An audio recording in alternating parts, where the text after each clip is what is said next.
Hello everyone, ये lecture 11 है physics का, क्लास 10th का, चैप्टर 1 रिफ्लेक्शन ऑफ लाइट। तो इस लेक्चर में जो हम लोग को पढ़ना है वो इस लेक्चर में हम लोग पढ़ेंगे। आज का जो टॉपिक है numericals problem based on the convex mirror. और इसके पहले का ये जो क्वेश्चंस दिख रहे हैं ये पिछले वाले लेक्चर में कंप्लीट कर लिया है। तो आज जो इस लेक्चर में पढ़ना है वो हमें पढ़ना है कि कॉन्वेक्स मिरर के केसेस में न्यूमेरिकल को कैसे सॉल्व करते हैं।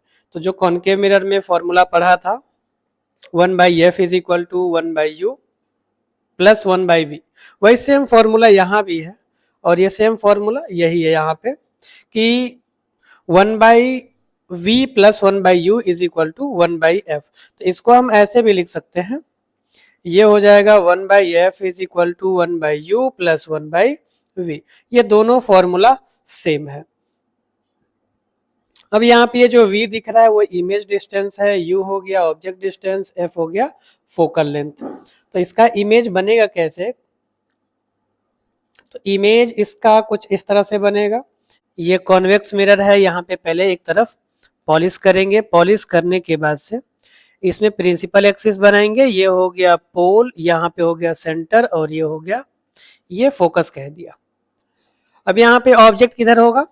तो ऑब्जेक्ट इधर होगा, ये ऑब्जेक्ट हो गया प्रिंसिपल एक्सिस पे जिसका नाम ए बी है। तो अब ये जो ऑब्जेक्ट है इसका इमेज जहां भी बनेगा, सपोज यहाँ पे इमेज बन गया पोलर फोकस के बीच में, तो ये जो ऑब्जेक्ट है और पोल्स के बीच का जो डिस्टेंस है इसे यू कहेंगे, और जो इमेज है इस इमेज से पी यानी कि पोल तक के डिस्टेंस को वी कहेंगे, और इस पोल से फोकस के बीच का जो डिस्टेंस है इसे एफ कहते हैं, स्मॉल एफ, जिसे फोकल लेंथ कहते हैं।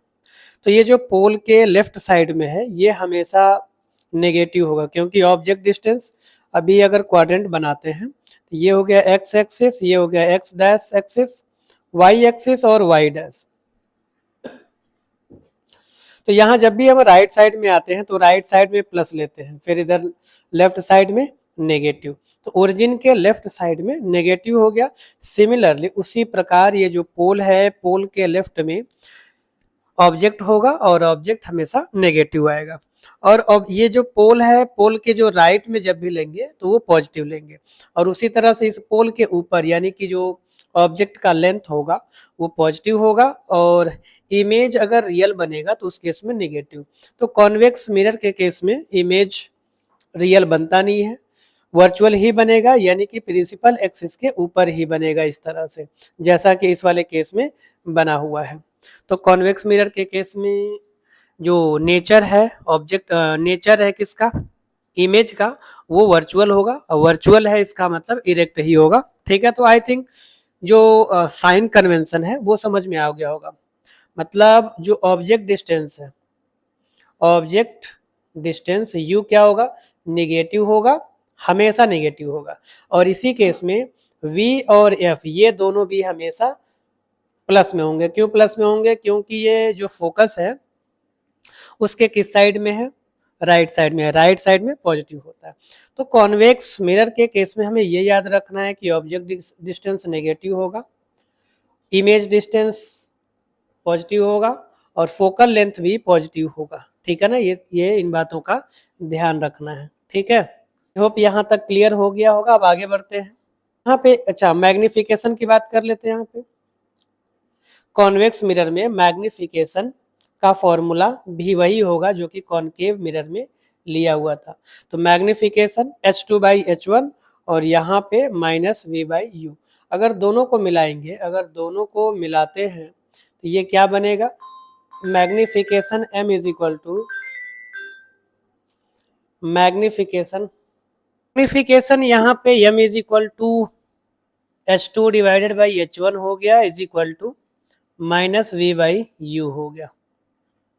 ये फॉर्मूला यूज करेंगे जहां पे हाइट का रेशियो दिया हो और इस दोनों में से कोई एक दिया हो, यानी कि इमेज डिस्टेंस या ऑब्जेक्ट डिस्टेंस, तो ये लगाएंगे। Very short answer type question. पहला क्वेश्चन है, an object is kept at distance 5 centimetre in front of concave mirror of focal length 10 centimetre. Calculate the position magnification of the image and state it's nature. तो ये सारी चीज़ें बताना है। Keep at distance 5 centimetre, यानी कि u is equal to कितना है, -5 सेंटीमीटर, और कॉन्वेक्स मिरर है, ये फोकल लेंथ f, तो फोकल लेंथ इसमें प्लस में होगा 10 सेंटीमीटर, ये ध्यान रखना है। पोजीशन बताना है, मैग्निफिकेशन बताना है, यानी कि m की वैल्यू फाइंड करना है, v is equal to find करना है, और नेचर भी बताना है। तो अगर u f दिया है तो यहां से हम v की वैल्यू निकाल सकते हैं फ्रॉम दी मिरर फॉर्मूला। तो मिरर फॉर्मूला क्या है, फ्रॉम मिरर फॉर्मूला, तो 1/f is equal to 1/u plus 1/v हो गया। f कितना है, 1/f, f is equal to 10 centimetre, और u is equal to -5 plus 1/v। अब यहां से इसके बाद ये 1/5 को लेफ्ट साइड लेके आएंगे, तो ये हो जाएगा 1/10 plus 1/5 is equal to 1/v। दोनों का एलसीएम लेंगे 10 और 5 का, तो 10 हो जाएगा, तो 10 1 जा हो गया, 5 2 जा 10 इज इक्वल टू 1/v हो गया। तो ये हो गया 3/10 इज इक्वल टू 1/v। तो v इज इक्वल टू क्या मिलेगा, v इज इक्वल टू हो जाएगा, क्रॉस मल्टीप्लीकेशन कर देते हैं तो ये मिलेगा, रेसिप्रोकल कर देंगे तब भी वही चीज होगा, तो 10/3। अब इसको अगर डेसिमल में ले जाएंगे तो 3.33 सेंटीमीटर v मिलेगा, और ये प्लस में आ रहा, प्लस साइन ये बता रहा है कि ये जो इस ये तो कॉनकेव का है, ये अगर ऐसे बनाते हैं तो ये पॉलिश इधर हो गया, ये सेंटर हो गया, और ये फोकस और ये पोल हो गया, ऑब्जेक्ट कहीं इधर होगा, और जब इसका इमेज बनाएंगे इधर ही बनेगा, पोल और फोकस के बीच में। तो फोकस कितना दिया, 10 दिया, और ये 3.33 आ रहा, मतलब इधर ही होगा, ठीक है ना, बीच में, मतलब बीच से थोड़ा सा पोल की तरफ होगा। तो ये हमारा पोजीशन मिल गया। अब पोजीशन के बाद साथ में मैग्निफिकेशन भी बताना है, तो मैग्निफिकेशन के लिए m is equal to magnification since m is equal to -v/u, तो v के जगह पे 10/3 रखेंगे, और u के प्लेस पे यहाँ पे है -5, ये माइनस साइन पहले से इसमें है, ये हो गया -5, तो माइनस माइनस कैंसिल हो जाएगा, और माइनस माइनस ये कैंसिल हो गया, बचेगा क्या, तो ये बचेगा 3 नीचे आएगा, तो 3 × 5 यानी कि 10/15, यानी कि मैग्निफिकेशन कितना आ गया, m is equal to decimal में आएगा, अगर 5 से कैंसिल आउट करो, 5 2 जा, और ये हो गया 5 3 जा, तो 2/3 is equal to 0.66 centimetre. Centimetre नहीं आएगा, मतलब उतने टाइम्स आता है ना ये, तो m की मैग्निफिकेशन की जो वैल्यू है वो 0.66 आ गया। तो इमेज का जो पोजीशन होगा, इमेज फॉर्म्ड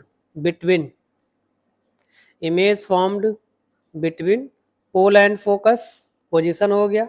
नेचर की बात करते हैं अगर, तो नेचर क्या हो जाएगा, तो नेचर इसका वर्चुअल होगा, इरेक्ट होगा, वर्चुअल इरेक्ट। और क्या पूछा था, तो पोजीशन हो गया, मैग्निफिकेशन हो गया, और नेचर हो गया, तो इतना ही पूछा था इस वाले क्वेश्चन में, ठीक।